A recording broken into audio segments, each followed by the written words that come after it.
Advocate Firdous, ഇതങ്ങനെ വിടാൻ പറ്റില്ല. താങ്കൾ വിവരാവകാശ പ്രവർത്തകനാണ്, താങ്കളുടെ കൈവശം എല്ലാ രേഖകളും ഉണ്ട്. ഇപ്പോൾ നോക്കൂ, ഈ ഫ്ലോറിൽ തന്നെ ഇതുമായി ബന്ധപ്പെട്ട് എത്ര ചർച്ചകൾ നടത്തി. ഞാനിവിടെ അവതാരകനായിട്ടിരിക്കുന്നു, ഗണപതി സാറ് അതുപോലെ താങ്കൾ ഒക്കെ പാനലിസ്റ്റുകളായിട്ടിരിക്കുന്നു. പക്ഷേ ഇതിലൊരു നടപടി ഉണ്ടാവണ്ടേ? എന്താണ് അതിന് ചെയ്യേണ്ടത്? ഇതില് പ്രത്യേകിച്ച് ഒരു നടപടിയും വരുമെന്ന് നമ്മൾ പ്രതീക്ഷിക്കണ്ട.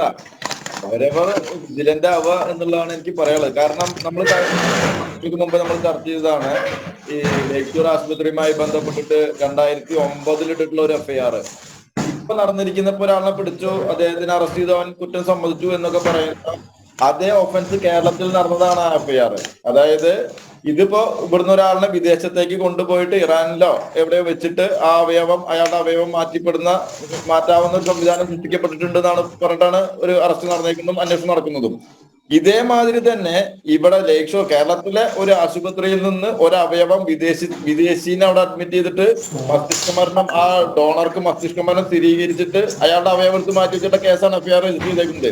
2017 ക്രൈംബ്രാഞ്ച് റിപ്പോർട്ട് സമർപ്പിച്ചിട്ടുള്ള കേസ്. ഒന്നും നടന്നിട്ടില്ല, ഒരു അന്വേഷണം നടന്നിട്ടില്ല. ഇപ്പൊ ശ്രീ ഹരിദാസ് പറഞ്ഞത് തന്നെ വലിയൊരു തുറന്നു പറച്ചിലാണ്. പക്ഷെ അത് ഒഫൻസ് ആണ് ശരിക്കും. ഒരു കാരണവശാലും അങ്ങനെ ഒരു അവയവം സ്വീകരിക്കാനോ അങ്ങനെയുള്ള ഒരു നടപടികൾ ചെയ്യാൻ പറ്റില്ല എന്നുള്ളതാണ്, നിയമപരമായിട്ട് പറ്റാത്ത സംഗതിയാണ് അദ്ദേഹം അത് തുറന്നു പറഞ്ഞിരിക്കുന്നത്. പക്ഷെ അതിവിടെ എന്നോട് പല ആൾക്കാരും ചോദിക്കാറുണ്ട്, ഇങ്ങനെ എന്റെ ബന്ധുക്കൾക്ക് കിഡ്നി ഫെയിലർ ആണ്, ഡയാലിസിസ് ചെയ്തുകൊണ്ടിരിക്കുകയാണ്, അവയവം സ്വീകരിക്കണം എന്നാണ് പറയണത്, എന്താണ് ചെയ്യുക എന്നുള്ളതൊക്കെ പറയുന്നുണ്ട്. നമുക്ക് ഒരാൾക്ക് പറയാനും പറ്റൊന്നും പറ്റില്ല.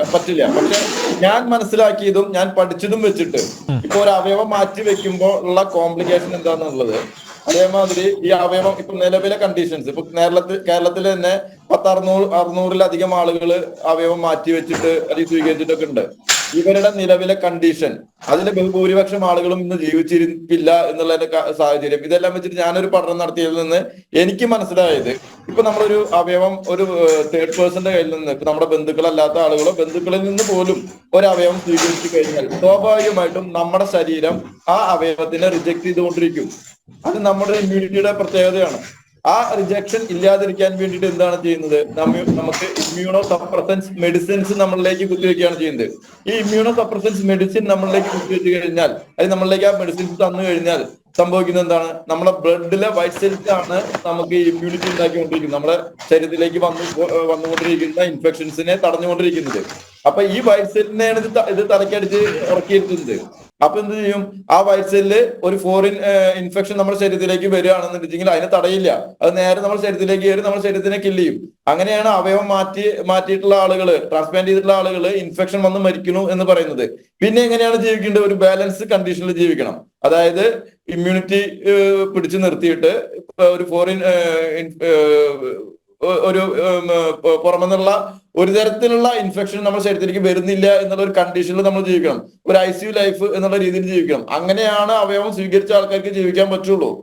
അപ്പൊ അയാളുടെ കയ്യിലുള്ള മുഴുവൻ പൈസയും കൊടുക്കുകയും ചെയ്യും, അയാൾ ഒരു വലിയൊരു കടക്കാരനാവും ചെയ്യും. ജീവിതകാലം മുഴുവൻ പ്രതിമാസം 10,000 രൂപ, 18,000 രൂപ, 25,000 രൂപയുടെ മെഡിസിൻസും കഴിച്ചുകൊണ്ട് അയാൾ ഒരു പൂർണ്ണ ഇവരുടെ ഈ സംഘത്തിന്റെ വലയിൽ പെടുന്ന ഒരു സാഹചര്യത്തിലേക്കാണ് മാറുന്നത്. പറ്റുമെങ്കിൽ ബെറ്റർ ഡോക്ടേഴ്സിനെ കണ്ടെത്തിയിട്ട് ആ എന്താണ് ചികിത്സ കൊടുക്കാൻ പറ്റുക എന്നുള്ളത് നോക്കുക എന്നുള്ളതാണ് ഞാൻ എന്നെ സമീപിക്കുന്ന ആൾക്കാരോട് ഞാൻ പറയാറുള്ളത്. പ്രത്യേകിച്ച് അവയവം മാറ്റപ്പെട്ട ആൾക്കാർക്ക് ഒരു 5 വർഷത്തിൽ കൂടുതൽ കേരളത്തിൽ ജീവിച്ചിരിക്കുന്നത് വളരെ ഒരു 1% എങ്ങാനും ഉണ്ടെങ്കിൽ ആയി, അത്രയേ ഉള്ളൂ.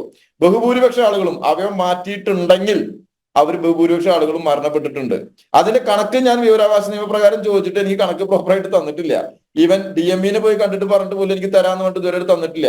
ധൈര്യമുണ്ടെങ്കിൽ കേസോട്ടോ അല്ലെങ്കിൽ DME തന്നെ ആ കണക്കൊന്ന് പുറത്തു വിട്ടെ, കേരളത്തിലെ അവയവങ്ങൾ സ്വീകരിച്ച ആളുകളിൽ എത്ര പേര് ഇന്ന് ജീവിച്ചിരിപ്പുണ്ട് എന്നുള്ളത്. അപ്പൊ ഇത് ആളുകൾ ജീവിച്ചിരിക്കാൻ വേണ്ടിയിട്ടല്ല, അവരെ കയ്യിലെ പൈസ പിടിക്കാൻ വേണ്ടിയിട്ടുള്ള പരിപാടി മാത്രമാണ്, അല്ലാണ്ട് ആൾക്കാരെ രക്ഷപ്പെടുത്താൻ വേണ്ടിയിട്ടല്ല.